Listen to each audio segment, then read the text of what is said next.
Halo, jumpa lagi dengan saya kawan-kawan. Kali ini saya mau bercerita, berbagi pengalaman saya ketika saya kedatangan tamu seorang perempuan.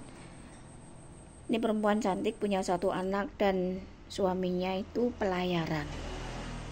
Dia minta tolong gimana caranya biar suaminya itu mau dicerai. Karena setelah berkali-kali ada pertengkaran, si istri itu ngotot minta cerai, tapi suaminya berusaha mempertahankan. Dia datang masuk ke ruangan ini, dia cerita panjang lebar sambil berlinang air mata, yang intinya menurut dia suaminya itu tidak jujur.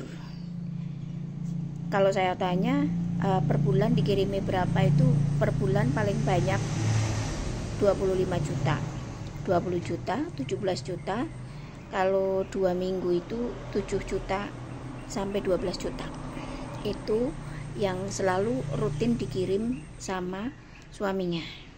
Kesalahannya itu satu, suaminya itu katanya meminjamkan uang sama kakaknya, dan itu tanpa sepengetahuan dia. Akhirnya ada pertengkaran, kemudian si istri minta lebih baik cerai.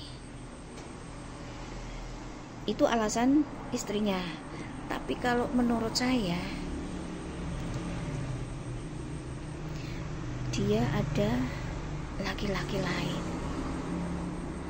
Jadi dia itu datang ke sini bertiga, dia, anaknya, terus ada laki-laki. Nah, di balik jendela ini itu saya ngelihat laki-laki itu yang nganterin, yang masukkan dia yang ada keperluan dengan saya. Tapi saya fokus ke cowoknya ini. Kemudian saya nanya, itu siapa? Saya bilang gitu. Saya cari tahu kejujurannya, dia itu jujurnya sampai sejauh mana. Dia bilang temen. Terus saya nanya lagi, temen apa temen? Soalnya yang saya rasakan kok beda, saya bilang gitu. Dia jujur, iya saya ada dekat dengan dia karena dia perhatian bla bla bla bla bla segala macam. Saya ngomong gini, Mbak, tolong ini pertahankan deh pernikahan ini. Kesalahan suaminya ini bisa dibicarakan secara baik-baik, tidak harus ada perceraian. Tapi ini karena Mbak ada hubungan dengan laki-laki lain, ada perselingkuhan, makanya Mbak ingin cepet-cepet cerai dari suaminya. Saya bilang kayak gitu. Terus dia diem.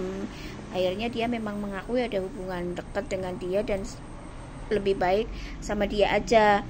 Alasannya karena dia itu lebih perhatian, selalu bersama-sama, ndak usah dengan segala kekayaan, harta benda dan lain-lain, hidup sederhana apa adanya pun saya mau gitu kan. Karena ditinggal begini.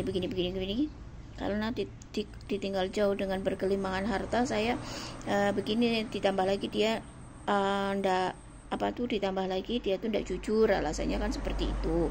Ya intinya kalau saya boleh tarik kesimpulan nih, karena lagi jatuh cinta nih sama cowok ini, sedangkan cowok ini laki orang. Jadi memang orang mau kaya atau miskin, semua bergantung pada tembung dilalah. Yang dilalai ada aja. Tinggal sabar aja menunggu suaminya, dan kalaupun suaminya itu ada kesalahan seperti itu kan bisa dibicarakan baik-baik. Tidak lantas kemudian dia itu berselingkuh terus menyalahkan suaminya. Saran saya jangan sampai cerai, Mbak. Jangan sampai cerai. Tolong ini dipertahankan. Saya ngomong seperti ini, saya bukannya kasihan sama anaknya, demi anak, enggak, tapi demi masa depan kalian bertiga. Dia nggak mau. Pokoknya Bun, kalau saya sudah mengatakan saya ingin bercerai, saya akan bercerai. Dia kan memang maunya seperti itu. Yang saya tadi bilang memang tembung dilalah. Kalau orang dilalai nggak ditakdirkan untuk kaya, yang dilalainya seperti itu gitu. Ada aja gangguannya, dan dia masih mending hidup apa adanya daripada saya disakiti. Dia bilangnya kayak gitu, merasa dia tersakiti. Nah, terjadi emang beneran cerai. Dia nggak mau dinasehati sama sekali. Dia udah kekeh, pokoknya harus bercerai saya. Apa yang didapat sekarang? Pacarnya ini yang punya istri, dia bilang, loh saya kan diajak, saya nggak ada punya hasrat sama dia, saya nggak punya niat serius dan lain-lain, orang saya punya istri. Itu cowoknya ngomong seperti itu.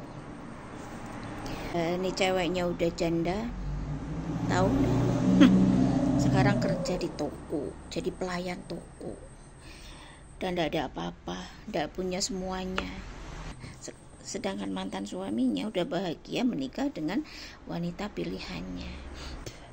Jadi buat teman-teman ya, kalau misalnya kesalahan pasangan kalian itu tidak fatal, ada baiknya dibicarakan secara baik-baik. Jangan seperti ini, toh itu pilihan sendiri. Memutuskan untuk menikah juga berdua. Setelah seperti ini, akhirnya bercerai juga hanya karena persoalan sepele. Tapi kalau menurut saya memang si wanitanya ini, si ceweknya ini memang karena jatuh cinta. Akhirnya kan nggak dapet selingkuhannya juga, nggak mau bertanggung jawab. Mantan suaminya juga katanya dideketin lagi dulu waktu sebelum menikah, dengan yang sekarang itu dideketin lagi sama dia, katanya demi anak nggak mau, masih mending milih wanita lain yang jauh lebih baik gitu. Jadi buat teman-teman nih ya, kejadian ini mudah-mudahan jadi pembelajaran buat kita semua.